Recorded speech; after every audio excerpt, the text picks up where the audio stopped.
All right, it's that time of the year again. And this NFL season has been one massive acid trip after another. There's been a lot of drunken stupidity that's happened throughout the season across the 18 weeks of the regular season.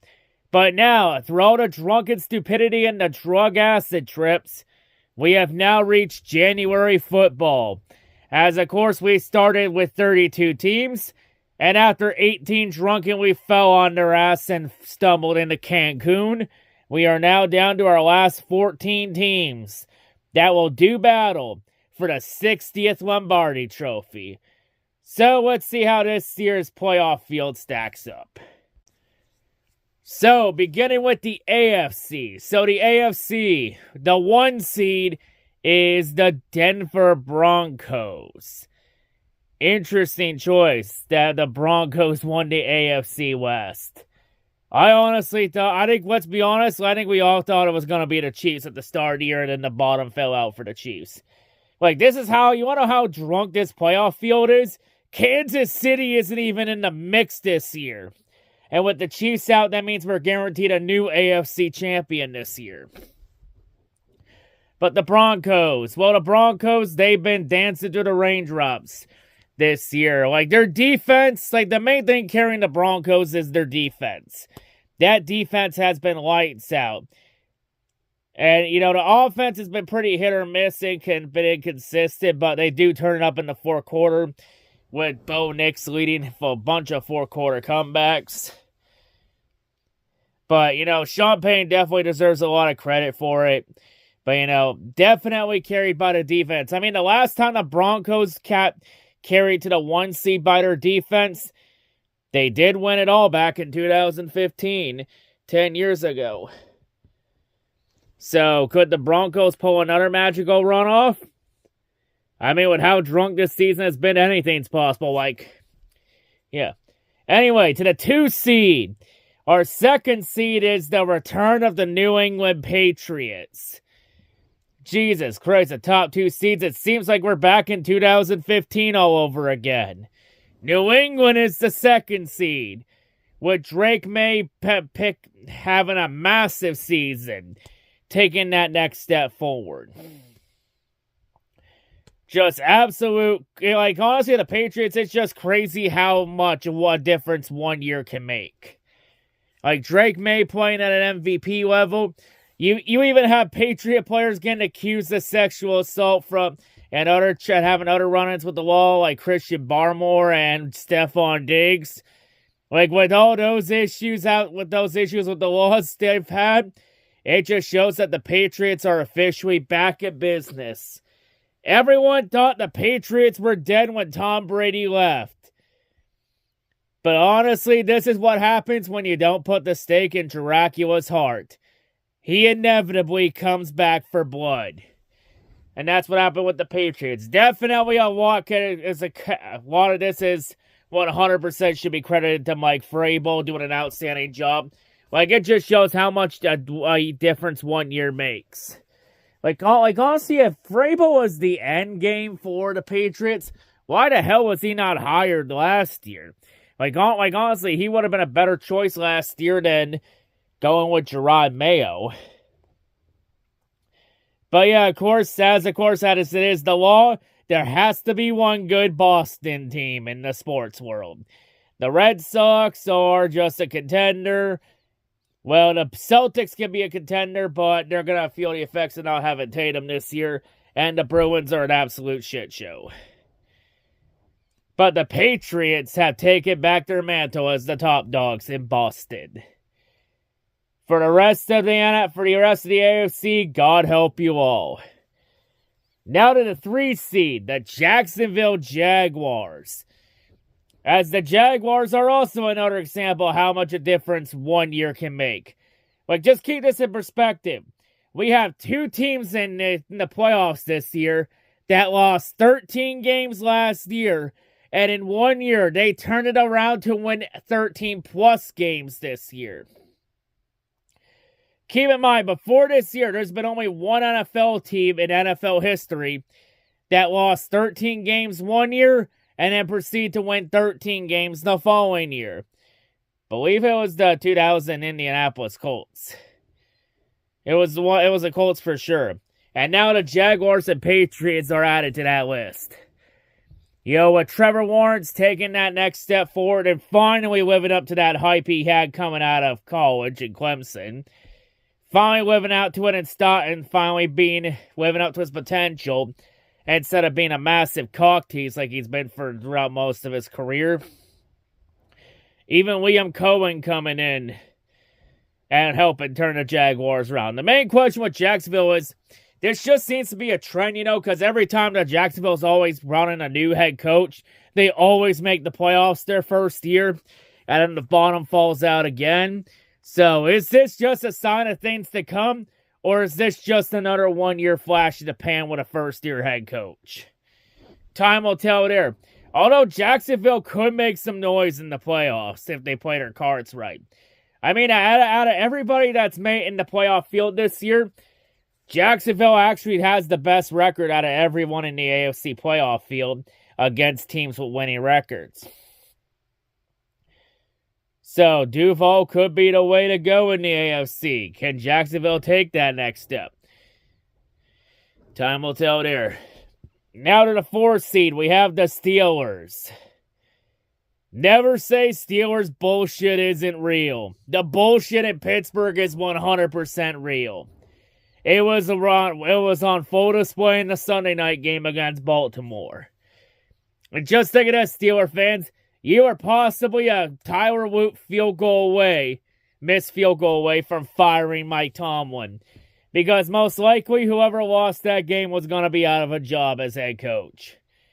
And in the end, it was the Ravens and John Harbaugh that were out. Well, Tomlin gets at least another year, maybe. I mean, the Steelers have left that decision in Tomlin's hands. Now, let me be honest, even if the Steelers missed the playoffs, I don't think Tomlin would have been fired because the Steelers don't fire coaches. That's not the Steeler way. They'll fire coordinators, but not coaches. They usually just let their contracts expire, and Tomlin still has 1 year left on his contract. But yeah, honestly, the Steelers, they're just a team that just goes and wins 9-10 games. It just so happened that this year it was good enough to win the AFC North. Mainly because of the Ravens self-destructing on themselves, the Bengals being delusional and thinking that Joe Burrow being injured was the reason why they sucked this year. And the Browns, well, being the Browns. The Steelers just happened to be the last one standing in the North. With all the flaws they had, especially on defense, the most expensive unit in football. And they've had a lot of issues on that defense. And this could potentially be Mike Tomlin and Aaron Rodgers' last ride. Definitely, most likely, Rodgers' last ride in the playoffs. And for Tomlin, time will tell there. But if Tomlin decides to leave or decides to step down or not after the season's over, time will tell on that front. But let's be honest, all this hype from the Steelers, all that effort to go 9-8, 10-7 just to keep Tomlin's streak of winning seasons alive.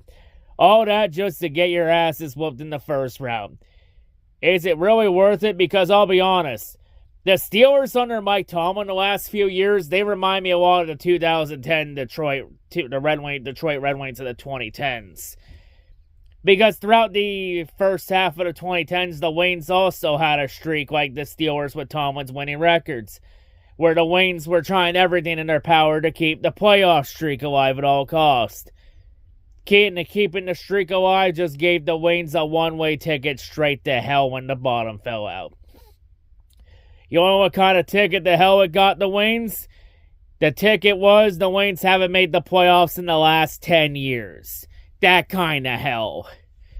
And I'll be honest, when Tomlin is gone from the Steelers, that's the kind of hell that's waiting for Pittsburgh.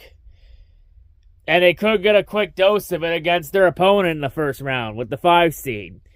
Houston Texans. Did you know this is the first time in the Texans franchise history that they've made the playoffs as a wild card team? Every other time they've made the playoffs, it's been as a divisional champion. So this is the first time the Texans have made a playoffs and they won't get a home playoff game. Well, maybe if the cards play out in their favor, they could, but I highly doubt it. But yeah, that's crazy that this is the first time the Steelers Texans have gone into the playoffs as a wild card team. Pretty crazy. But yeah, Texans, of course, have a great defense. C.J. Stroud's just been pretty inconsistent. It's crazy how much Stroud has fallen off after his great rookie season a couple years ago. It's just looking like that rookie season was a one-year flash in the pan. But thank God they have great talents on defense. And also shout out to DeMeco Ryan. He's honestly done an outstanding coaching job with the Texans, especially with how bad they were to start the year, and they scratched and clawed their way back to being in the playoffs. It's just crazy. Like I said before, season's not a sprint, it's a marathon, and the Texans understood that assignment. The Texans, it's tough to say what the Texans' ceiling is. Their ceiling is at least second round. Honestly, it's a team from the AFC South Division, but the South Division's gone better than the last couple years. But Texans definitely have some flaws, but they could make some noise if they play their cards right. Next up, the Buffalo Bills. They fall into the 6th seed.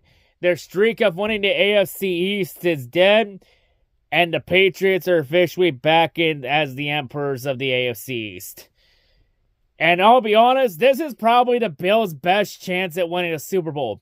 Because here's the thing about Josh Allen and the Bills this year. Because look at the playoff field this year. No Patrick Mahomes. No Joe Burrow. No Lamar Jackson. All their playoff competition the last couple years is out. For the Bills, this is their best chance. This is their best chance to get it done.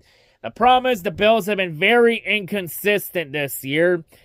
They honestly blown a lot of winnable games. They have a lot of flaws on that roster.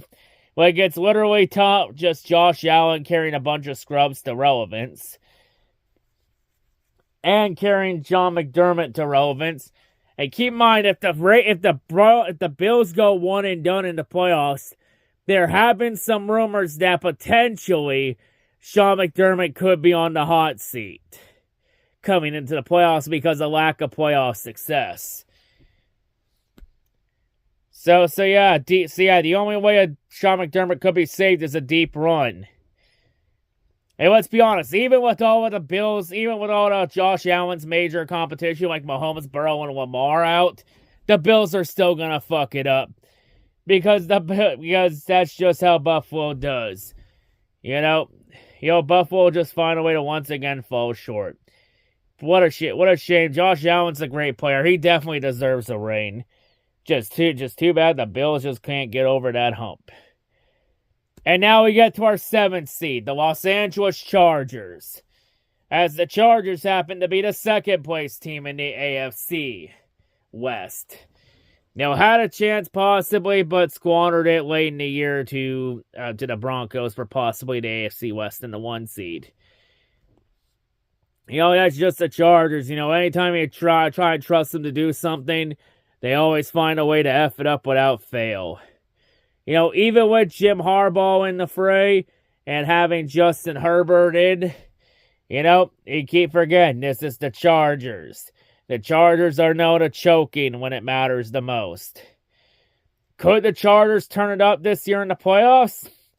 We'll have to see, but there are definitely some doubts for sure. They'll definitely have a hard road up to do it.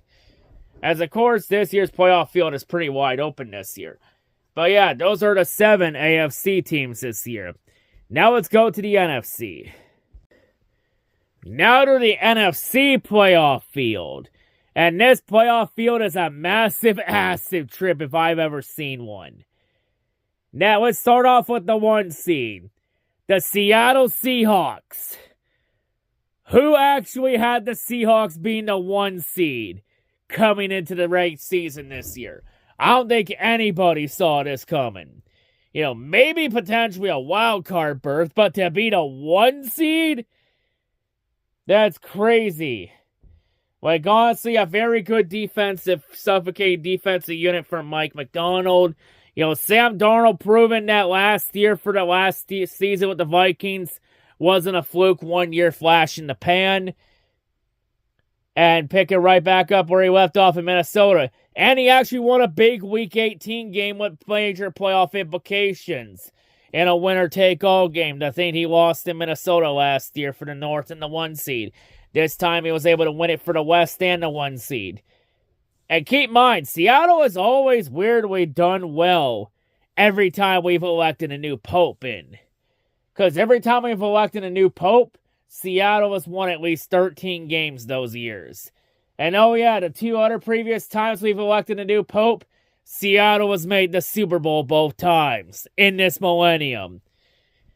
So could there be big fortunes for Seattle?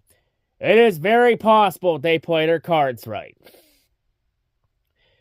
Now to the number 2 seed, the Chicago Bears.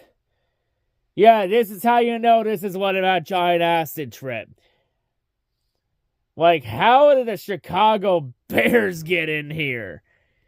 Like, this Bears team is so flawed this year.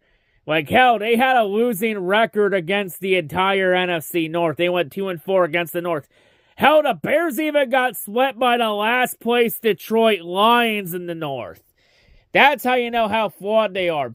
Hell, out of all 4 NFC North teams, the Bears had the second worst point differential out of the 4 teams. Detroit, the last place team, had the best point differential. Just crazy how the NFC North was this year.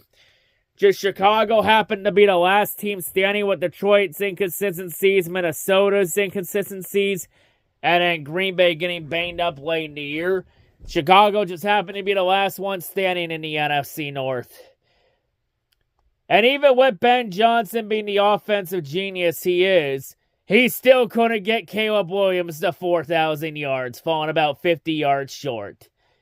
Yeah, even with Ben Johnson around, the Bears still can't get a 4,000-yard passer in their franchise history. Although Caleb Williams has taken some next steps, though. If Caleb continues to progress, he could be the best QB the Bears have had since, check notes here, Sid Luckman from the 40s when Hitler was still alive. Yeah, that's how you know the Bears QB history is such horseshit. When you have to go back to a time when Hitler was still alive to find a franchise QB for the Bears. Defense definitely has a lot of flaws for sure. Like, this team is 100% carried by the offense. But with so many flaws and inconsistencies and a lot of people accusing them of being fraudulent, they honestly scream first-round elimination. I mean, if the Bears stop being a massive cock tease, they possibly could make some noise, but I definitely have my doubts with the Bears. Now the 3 seed, the Philadelphia Eagles. In fact, the Eagles are the only repeat division winner in the playoffs this year. In fact, out of the 8 division winners this year, Philadelphia was the only one I actually predicted right this year. And that's pretty funny and ironic considering the NFC East hasn't had a back-to-back division champion since 2004, when the Eagles won 3 straight NFC East titles in the early to mid-2000s. But the Eagles have broken the streak, and it's still them that's the last team to win back-to-back division titles. We just got to change the year up. So yeah, the Eagles, of course, the reigning champs, back to defend their title. And of course, the Eagles have a bit of a more uphill battle to climb like last year. Like, the Eagles have the talent to get it done. Like, honestly, look at the Eagles roster this year. It's the same team as last year, just with a different offensive coordinator. But Kevin Patullo has made the Eagles offense pretty inconsistent. And you had Nick Sirianni being the polarizing coach. He is like I said with Sirianni, he's the most polarizing coach in the league. You either love him or you hate him. There's no real in-between. Like, honestly, like with the Eagles' inconsistencies on offense, we've seen Saquon take a dip down from his borderline MVP numbers last year.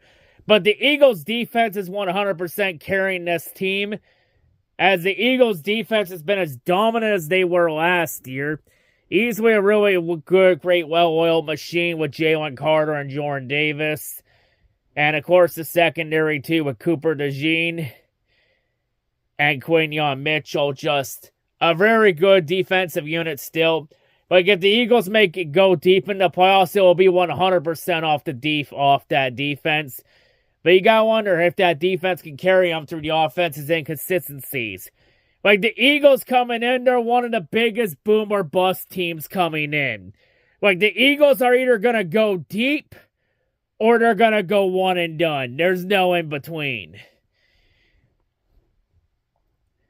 So yeah, can the Eagles turn it up now?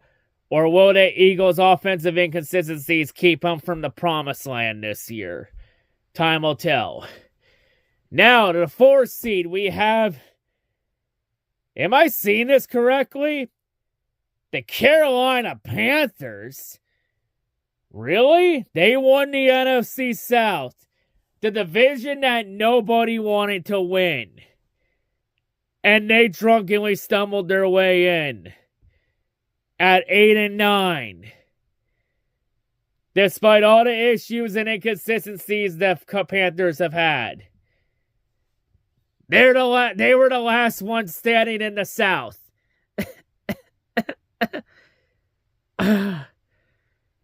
Sorry, I just need a minute to process. Like, there's acid trips, and then there's whatever the fuck happened in the South this year. Like, the Panthers.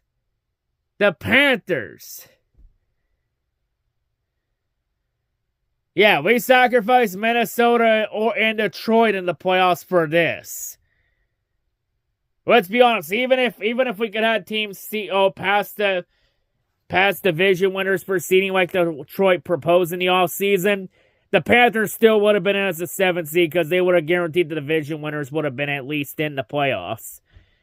So even in that case, Detroit still would have been out this year. But Jesus Christ, what a trash joke the NFC South is. Just an absolute trash division. I don't know what to say about this. There's no expectations for the Panthers. They just get a home playoff game just to delude themselves into thinking everything's fine. Like, let's be honest, they're going to get their ass kicked in the first round by the LA Rams. But then again, the Panthers did beat the Rams earlier this season in a game the Rams were expected to bitch slap them in. So, could it strike happen again a second time? We'll have to see. Anyway, to the 5th seed, the Los Angeles Rams. The Rams, honestly, are looking about as good as they were from their Super Bowl year. A lot of talent on offense. You had Matt Stafford playing at an MVP level. Easily one of Stafford's best seasons since maybe 2011. Maybe better than that. But especially considering Stafford was in the running for MVP this year.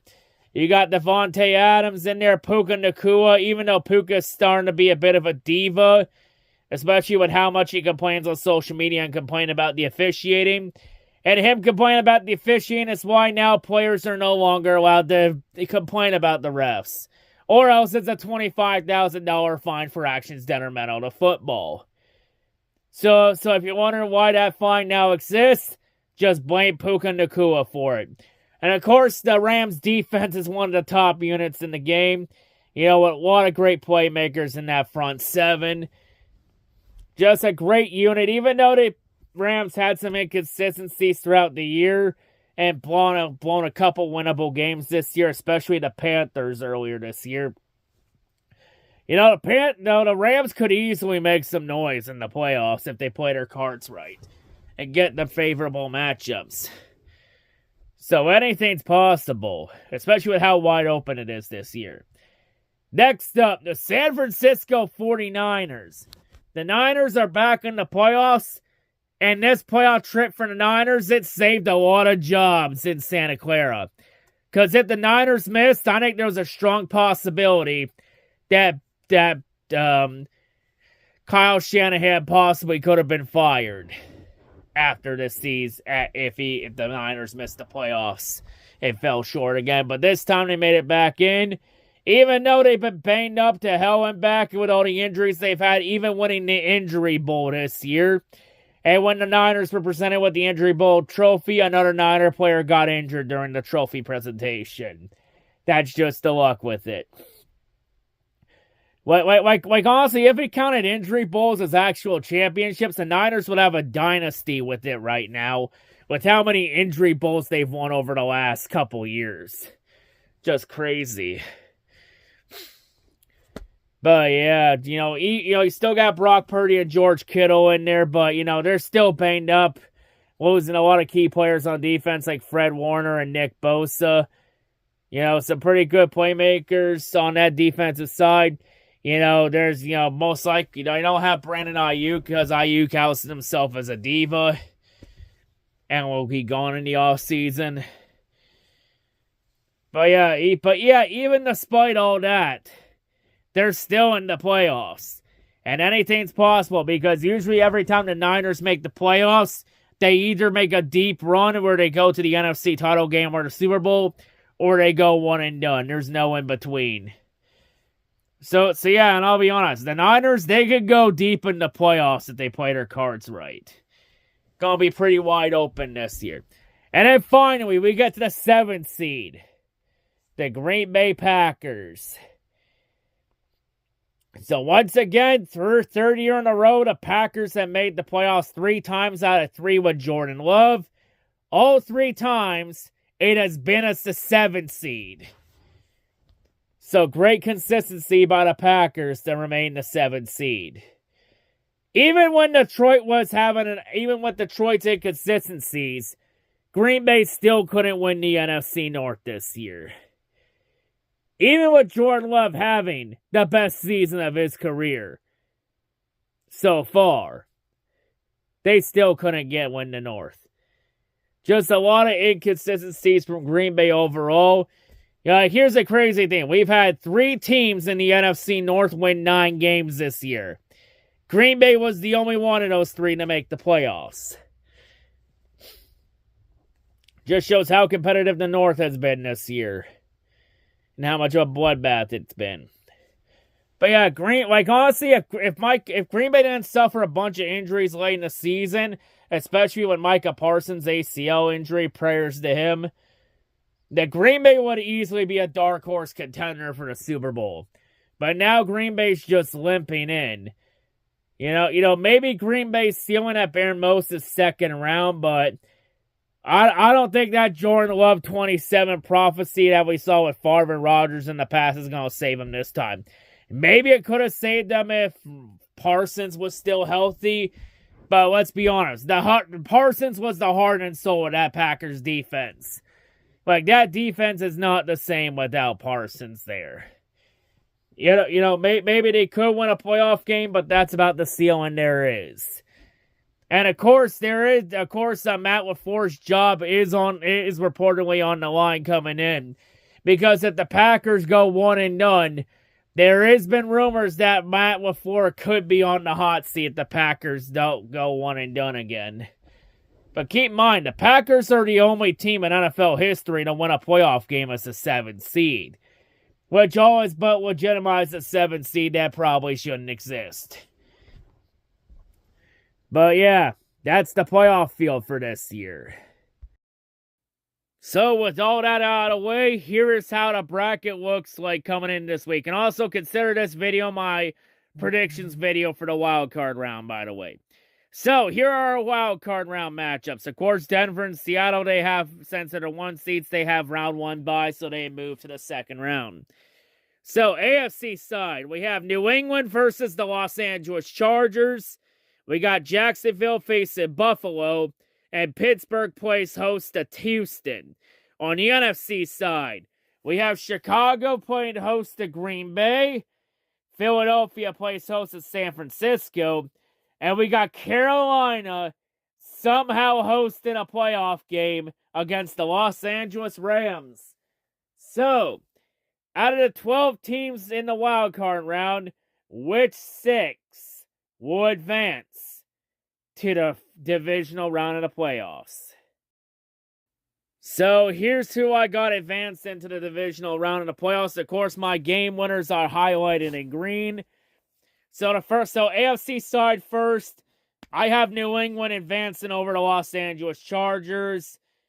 Just, it's the Chargers in the playoffs. You can never trust the Chargers to do anything in the playoffs.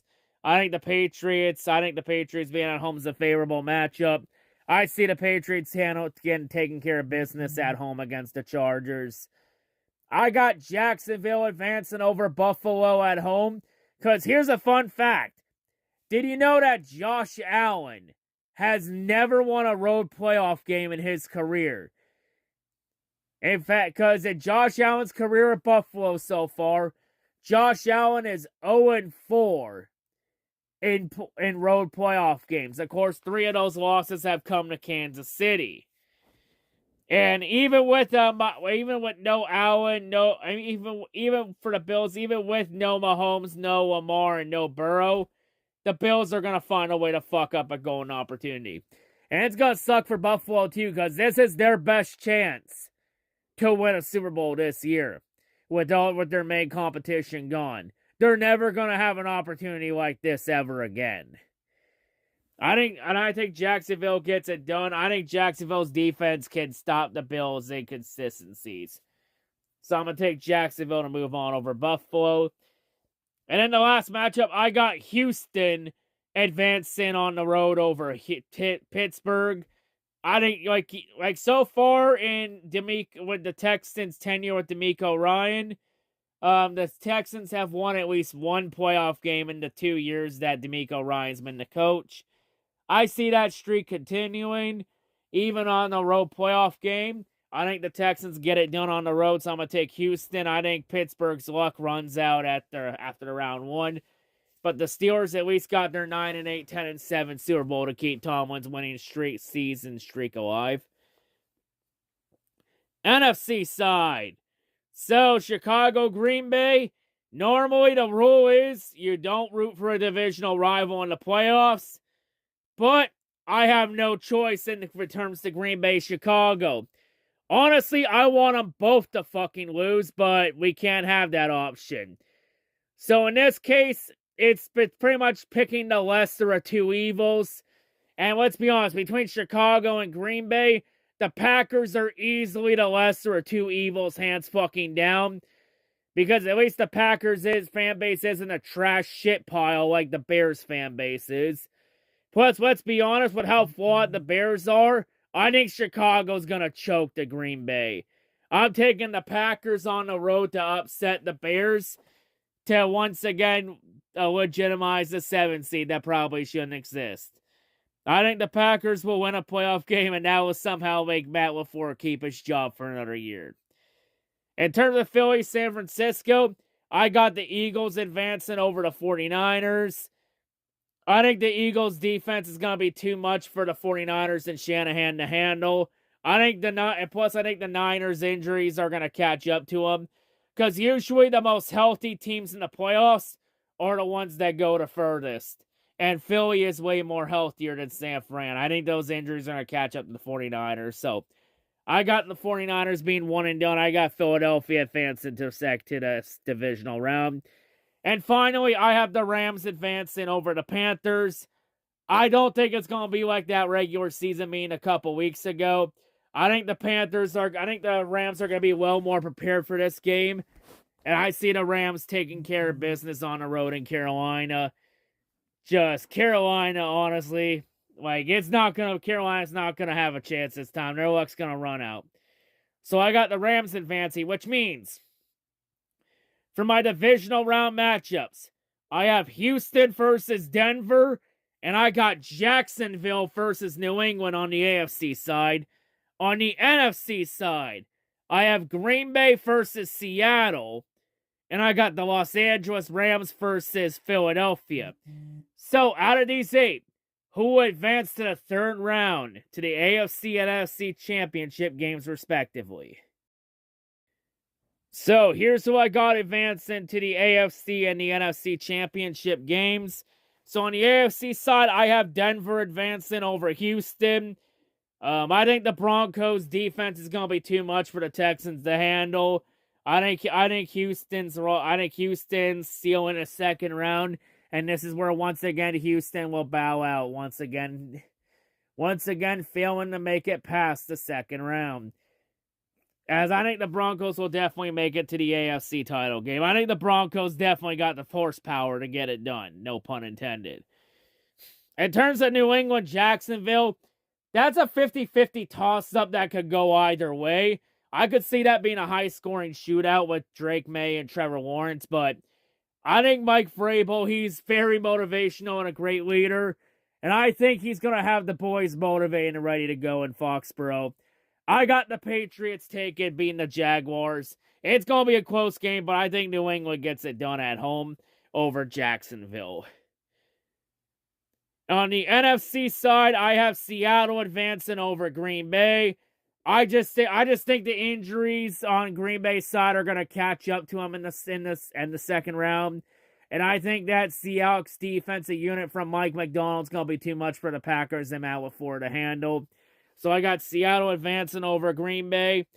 And then I got Philadelphia advancing over the LA Rams. I think that Philadelphia defensive unit's gonna stop Stafford and the Rams. You know, keep in mind, the earlier meeting this year, the Rams did blow a double-digit lead to the Eagles in Philadelphia. And plus, it's very hard to beat Philadelphia in Philly, because, especially in January. So I think the Rams will once again fall to Philadelphia in the second round.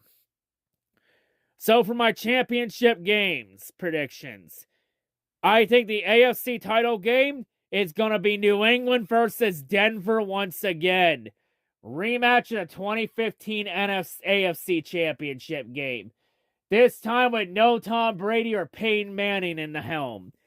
So I got New England versus Denver for the AFC title game. My NFC title game, it's a battle of the bird teams. I think it's going to be Philadelphia versus Seattle. So, out of those four, who will advance to Super Bowl 60 in Santa Clara? A.K.A. which two teams am I jinxing this year because I never learned my lesson? So, here is who I have advancing into the Super Bowl 60 this year. So, AFC side, I have New England winning the AFC championship over Denver. Like, I'll be honest, I think Broncos are a more talented team than the Patriots, but I have a feeling Denver's going to choke to New England, and I think Denver's dancing in the raindrops is going to catch up to him and bite him in the ass at the worst possible time.